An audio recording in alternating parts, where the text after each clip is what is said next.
My Aunt Sarah claims that she has been to heaven and hell and back.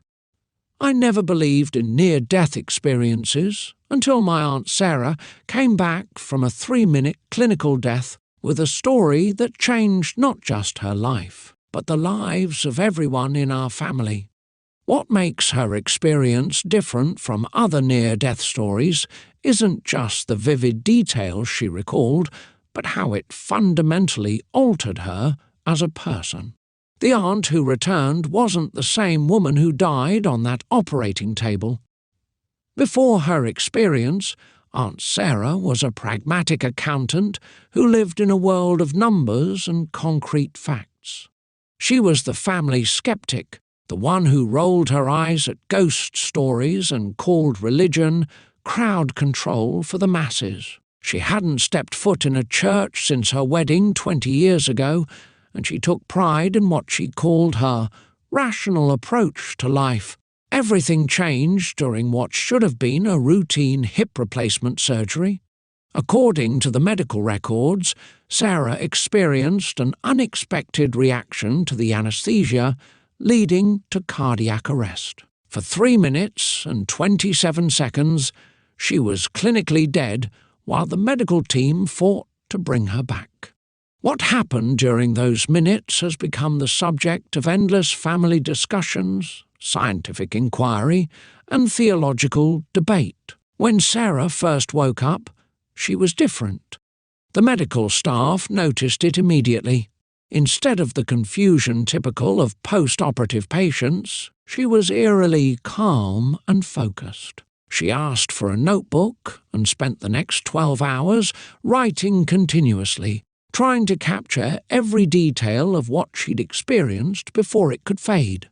The hospital psychiatrist noted that her behavior was unusually purposeful for someone who had just undergone major trauma. According to Sarah, her experience began with the familiar tunnel of light that many near-death survivors report. However, she insisted that calling it a tunnel of light was an oversimplification.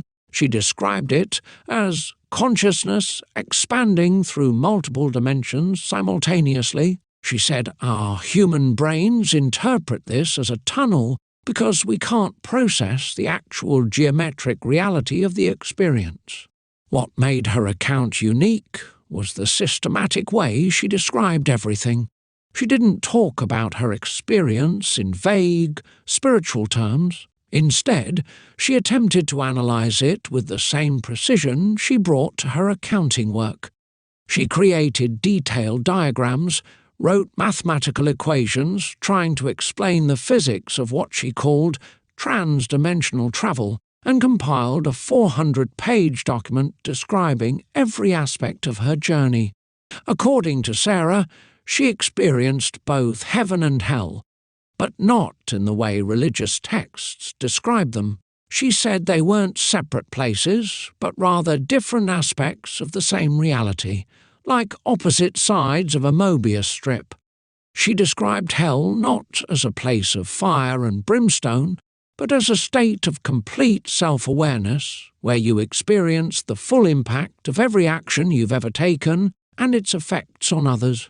She said heaven was similar, but instead of experiencing the pain you've caused, you feel the positive impact of every kind moment, every gentle word, every good decision. The most controversial part of her account was her description of time in the afterlife. She claimed to have experienced thousands of years of existence during those 3 minutes of clinical death. She described entire civilizations rising and falling, the evolution of consciousness beyond physical form, and the ultimate fate of humanity. Yet, she said, even this was just a glimpse of what she called true reality. What made her story harder to dismiss was how it changed her. The practical, numbers-focused accountant became someone else entirely.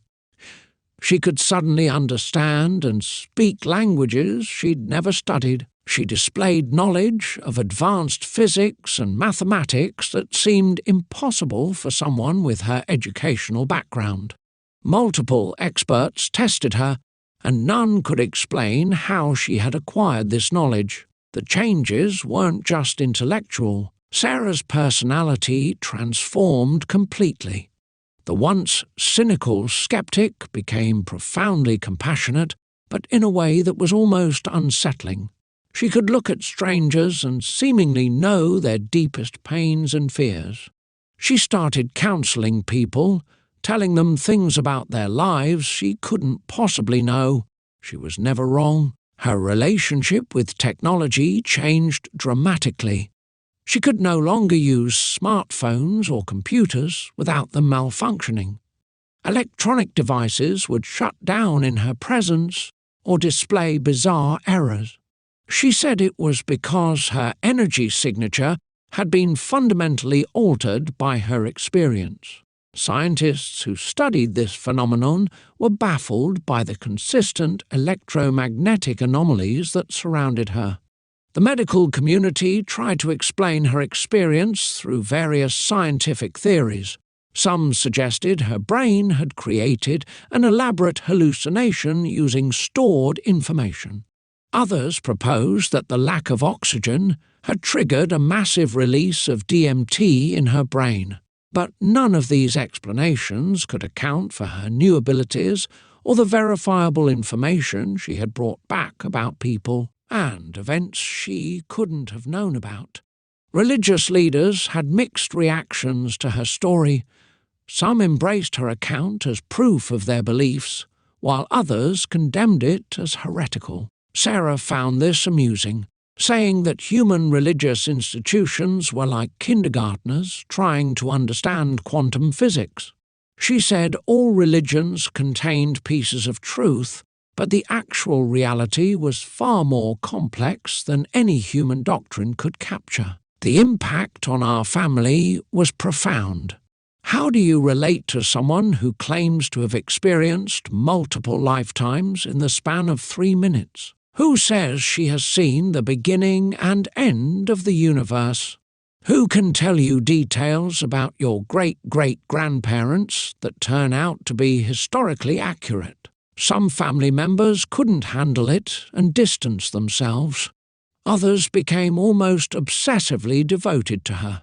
Sarah's description of the afterlife challenged both religious and scientific worldviews. She said that consciousness was the fundamental force of the universe, not matter. She claimed that what we call reality was just a tiny subset of actual existence, like a single pixel in an infinite display. She described complex mathematical principles that she said govern the interaction between consciousness and physical reality. Her account of hell was particularly disturbing. She said it wasn't punishment, but rather perfect understanding. In that state, she experienced every moment of pain she had ever caused others, not just directly, but through the ripple effects of her actions. She felt the pain of the barista she had been rude to, which caused him to be short with another customer, which led to that person taking their frustration out on their child. She experienced every chain reaction of negative energy she had ever initiated, but heaven, she said, worked the same way. She experienced every moment of joy she had created, every kind act that had rippled out to affect others positively. She said this perfect understanding was why souls eventually chose to reincarnate, to have the chance to create more positive ripples and fewer negative ones. According to her, this choice was always voluntary, made from a place of complete awareness. The scientific information she brought back was particularly puzzling. She drew complex diagrams of what she called consciousness technology, devices that could allegedly interact directly with human awareness. Several research institutions are currently studying these drawings. She also provided detailed information about quantum mechanics that physicists say aligns with their most advanced theories, even though she had no previous knowledge of the field. The most convincing aspect of her experience, for me, was how it affected her relationship with death. She completely lost any fear of dying, not in a reckless or suicidal way, but with a deep acceptance that seemed to radiate from her. She said, "Death was like taking off a tight shoe, a moment of transition that only seems scary because we've forgotten that we're more than our bodies." Sarah's experience also gave her a different perspective on time. She said all moments exist simultaneously, and our experience of linear time is an illusion created by our limited consciousness. She could sometimes see future events, though she said sharing them would interfere with people's life lessons. The few predictions she did make, usually about natural disasters or public events, proved eerily accurate.